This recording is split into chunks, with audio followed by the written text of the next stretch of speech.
UP चुनाव में लगातार एक्टिव एआईएमआईएम के राष्ट्रीय अध्यक्ष असदुद्दीन ओवैसी ने यूपी चुनाव में अपनी रणनीति साफ करते हुए ये ऐलान कर दिया है कि वो बीजेपी और कांग्रेस के अलावा किसी भी पार्टी से गठबंधन को तैयार हैं।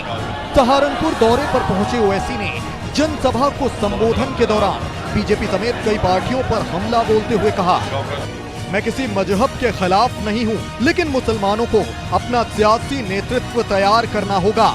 जिसके पास ताकत होती है उसे ही सुना जाता है, वही अपने हक और हकूक को हासिल कर पाता है।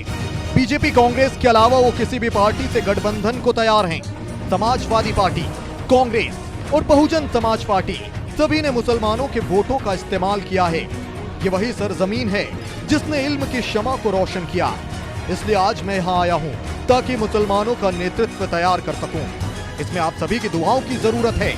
अगर कोई हमसे नफरत करता है तो उन्हें भी हम यही अपील करते हैं, वो मुसलमानों पर हो रहे अत्याचारों के खिलाफ अपनी आवाज को बुलंद करें और साथ आएं।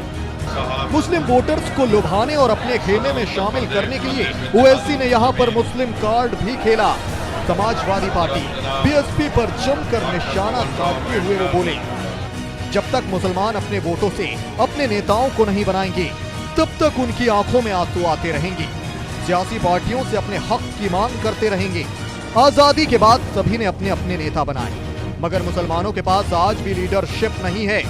एसपी बीएसपी ये कहते हैं कि एआईएमआईएम को वोट दिया तो बीजेपी जीत जाएगी, मगर हम पूछते हैं कि 2014 से 2017 तक या फिर 2019 में जब मजलिस चुनाव नहीं लड़ी तो बीजेपी की सरकार कैसे बन गई। सहारनपुर जिले में समाजवादी पार्टी और राष्ट्रीय लोक दल की भी सभाएं हुई हैं। समाजवादी पार्टी के मंच पर मुसलमान नहीं बैठे थे। जो मुसलमान अपने नेता से मिलने गए थे वो एक बाग में दरी के ऊपर बैठे थे। ओवैसी ने अपने भाषण में समाजवादी पार्टी, बहुजन समाज पार्टी और कांग्रेस पर हमला बोलने के साथ बीजेपी को भी आड़े हाथों लिया। ओवैसी ने कहा कि कुछ पार्टियां यूपी में राज कर चुकी हैं और कुछ राज कर रही हैं, लेकिन मुसलमानों के लिए किसी ने भी काम नहीं किया। बस मुसलमानों का इस्तेमाल सत्ता हासिल करने के लिए किया गया है। उन्होंने यूपी में लखीमपुर खीरी पर बीजेपी को घेरने का काम किया। राजनीति में कुछ लोग मुझे पसंद नहीं करते हैं, जिसकी मैं कभी परवाह नहीं करता हूँ। मैं बस अपनी कौम और समाज के लिए काम करता हूँ और करता रहूंगा। उन्होंने कहा कि देश की आजादी में मुसलमानों का बड़ा रोल रहा है।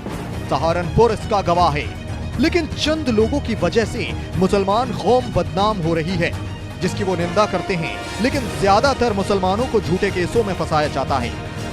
बता दें कि समाजवादी पार्टी की यूपी में मुस्लिम वोटर्स के बीच अच्छी पकड़ है। सहारनपुर में ही नहीं, पश्चिमी यूपी में भी गाजी परिवार करीब 3 दशक से मुस्लिम वोटर्स में अच्छी पकड़ रखता आया है। ऐसे में इमरान का गाजी के गढ़ में मुस्लिम वोटर्स को तोड़ पाना बेहद मुश्किल है।